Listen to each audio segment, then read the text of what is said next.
전셋값 상승세가 수년간 지속되면서 전세 가격이 2년 전 매매값을 뛰어넘는 아파트 단지들이 속속 나타나고 있다는 소식입니다.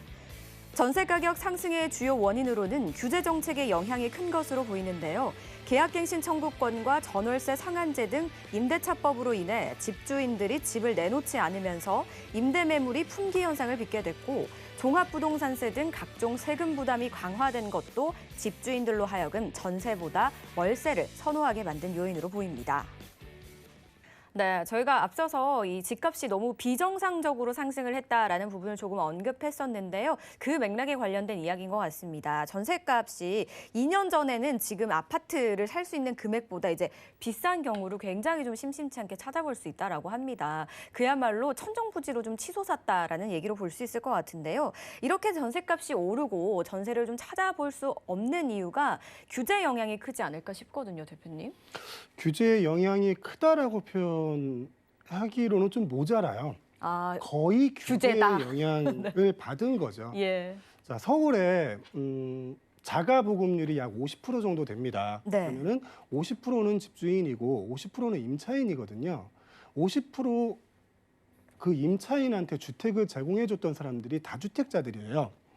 지금 뭐 다주택자들이 거의 뭐 범죄자 대하듯이 이렇게 하고 있는데, 네. 임대인이 있어야 임차인이 있는 거잖아요. 그렇죠. 임차인이 50%가 있는데 임대인을 임대를 하지 마라라는 정책을 계속 쓰고 있는 거죠. 그럼 이제 공급이 더 줄어들게 되겠네요. 당연하죠. 예.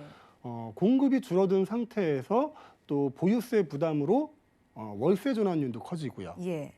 이 부동산 하나의 물건으로 보면은 유통이 돼야 되는 거거든요. 신규 공급이 일어나거나 기존에 있던 주택의 매매를 통해서 이 물건의 유통이 돼야 되는데 규제 때문에 어느 한 곳을 딱 막아버린 거예요. 그래서 뭐 강물 한쪽을 가운데를 딱 막았다고 생각하면 한쪽은 강물이 넘쳐서 흐르고 한쪽은 메말라 있고 이런 현상이 나오는 거거든요. 이 물건을 시중에서 계속 유통이 되게끔 해주면 임차인과 임대인 사이에서 시장 가격이라는 게 형성이 될 거예요. 거기에 대해서 전세 가격이 평균가가 나올 텐데 지금 같은 경우는 인위적으로 만들어 놓은 거죠. 계약갱신 청구권을 써서 4년 동안 물건이 안 나오게 한 거고요. 자, 이게 뭐 100% 잘못됐다는 얘기는 아닌데요. 4년 동안 그 물건이 고여있게 만들고요. 신규 공급을 안 했기 때문에 기존의 임차인들이 다시 갈 곳이 없습니다. 지금은 이사철 뭐 이런 개념도 별로 없을 거예요. 빈집만 있으면, 전셋집만 나오면 무조건 가야 되는 상황이 온 거죠. 선택하기가 힘들어진 상황이죠. 그렇죠. 월세를 내는 것보단 전세자금 대출 받아서 이자내는 게 훨씬 싸거든요. 네. 그리고 2년 동안은 4년 동안은 마음 놓고 살 수 있고요. 그렇죠. 그다음에 이제 임대차 전월세 상한제가 있잖아요. 임대인 입장에서는 2년 후에 그분이 계약갱신 청구권을 쓰면 재계약을 한다 그러면 5%밖에 못 올리거든요. 맞아요. 시세가 얼마든지 올라가든 간에 그걸 예상하면은 시작할 때 가격을 많이 올려놓는 방법밖에 없겠죠. 그래서 거의 매매가에 육박하는 전세가가 나오는 겁니다. 자, 이런 비정상적인 기현상들이 일어나는 게 시장 기능을 규제로 다 막아놔서 그래요.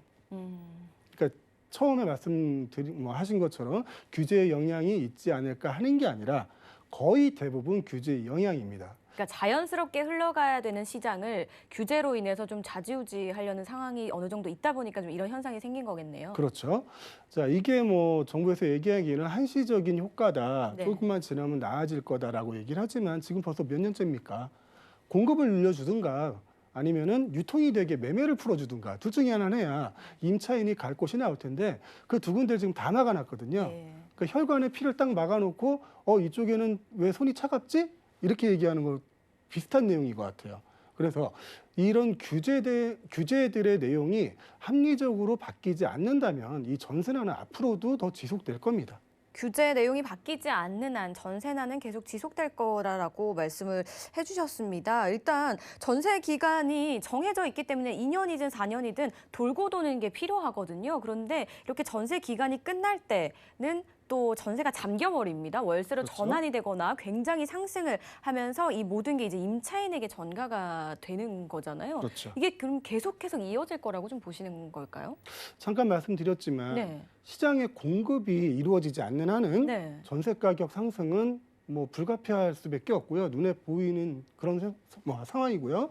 월세가 많이 늘어날 거고요. 전세는 줄어들고, 자, 임차인은 갈 곳이 없어질 것이고, 임대인은 임대 놓기가 힘들 것이고, 자, 이 악순환이 계속 반복이 되는 거죠.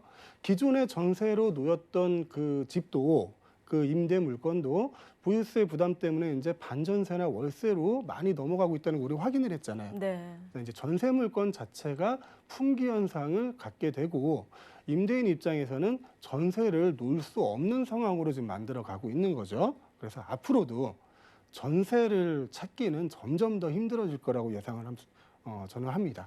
맞습니다. 요즘 부동산에 가면 전세를 찾기가 정말 너무 힘들다라고 하더라고요. 그리고 하나라도 또 나오면은 굉장히 이 경쟁도 심하다라고 합니다. 그만큼 공급이 줄어들게 되는 거고요. 또 그러다 보니까 전세가율이 굉장히 또 올라가서 많은 임차인들에게 힘든 상황을 좀 안겨주는 게 아닐까 싶거든요. 이제 상반기가 이제 막 지나서 하반기에 들어섰습니다. 그럼 하반기에도 이 전세 시장에 계속해서 상승세와 또 전세를 찾아볼 수 없는 그런 현상이 좀 나타날까요? 당연하죠. 너무 슬프네요. 이런 현상은 예. 현재 있는 정책이 획기적으로 바뀌지 않는 네. 이상 아마 계속 반복될 거라고 저는 예상하고 있습니다. 그럼 올해까지는 보셔야 되는 걸까요? 어떻게 해야 될까요? 신규 공급이 늘어나지 않는 네. 신규 공급이 계획되고 앞으로 그 주택이 공급될 때까지는 최소한 2년에서 3년이 시간이 필요하거든요. 네. 그리고 뭐 다른 도심 내 재건축이나 재개발이 진행될 때도 이주 수요들이 굉장히 많이 나오고요. 그 이주민들이 갈 곳도 없고, 그게 앞으로 한 신규 공급이 이루어지는, 아니면은 매매를 양도세 완화를 해서 매매가 될 수 있는 상황을 만들어지기 전까지는 계속 반복될 거라고 저는 봅니다. 그럼 전세값도 앞으로 더 많이 오를까요? 전세 이미 가격이 높거든요. 오른다기보다 네. 전세 자체가 많이 희귀해질 거예요. 물건 자체가. 그렇죠. 거의 다 반전세로 아니면 월세로, 아니면은 반전세 아니면 월세. 임대인이 버틸 수가 없거든요. 거기에 대한 세금을 빚을 내서 낼 수는 없으니까. 그래서 이제 임차인한테 다 이게 책임이 전가가 되는 거죠. 네. 처음에는 임차인을 위한다고 만들었던 정책인데 지금은 임차인이 힘들어지는 구속하는 정책으로 지금 바뀌었다고 네. 말을 하면 좀 심한 걸까요? 아니 그런데 이게 수치상으로 봤을 때도 최근 3개월 들어서 전세난이 진짜 최악의 상태라고 하더라고요. 네. 근데 더 심해진다는 건 뭐 어떻게 저희가 좀 예측을 해봐야 되는 걸까요? 기본적으로 이제 3기 신도시가 예. 진행이 되면 사전 청약이 진행이 되잖아요. 네. 그러면은 그분들은 기존에 그쪽을 3기 신도로 가시려는 분들은 어차피 더 임차를 하고 살아야 되거든요. 그 수요가 그대로 남아 있는 거예요. 근데 공급 자체는 늘어나지가 않는 거죠. 네. 그리고 도심 자체 내에서는 공공 재개발이니 재건축이니 해서 이주 수요가 계속 늘어나겠죠. 자, 그분들도 임차 물건이 필요한데 임대인들에 대한 구속으로 인해서 임대 물건이 나오지 않는 거잖아요. 그렇죠. 그러면 그 이주민들이 당장 갈 곳이 필요하잖아요. 갈 곳이 없어지는 예. 거죠. 예. 그러면 기존에 나와 있는 임대 물건들이 그 희소성이 점점 올라가고 네네. 월세 자체가 올라가고 전세라는 건 거의 찾아보기 힘들 것이고 반전세에도 월세가 올라갈 것이고요. 신규 공급이 아주 획기적으로 늘어나거나 아니면 아까 말씀드렸다시피 정책의 변화로 기존에 있던 다주택자들이 임대로 물건을 내놓을 수 있게 되거나 라는 그런 획기적인 방법이 나오지 않는 이상은 최소한 3년 정도는 이런 상황이 예. 지속되지 않을까 싶습니다. 단순히 올해 하반기뿐만이 아니라 향후 뭐 1, 2년, 2, 3년 내까지 이런 획기적인 저희가 뭐 공급 정책이나 정책의 변화가 있지 않는 이상은 이런 시장 상황이 좀 반복되지 않을까라고 말씀을 주셨거든요. 웃으면서 이야기하고 싶은데 좀 힘든 이야기라 참 웃음이 안 나올 정도로 좀 참담하네요. 그래도 앞으로 많이 힘을 내서 시장의 변화가 찾아왔으면 좋겠습니다.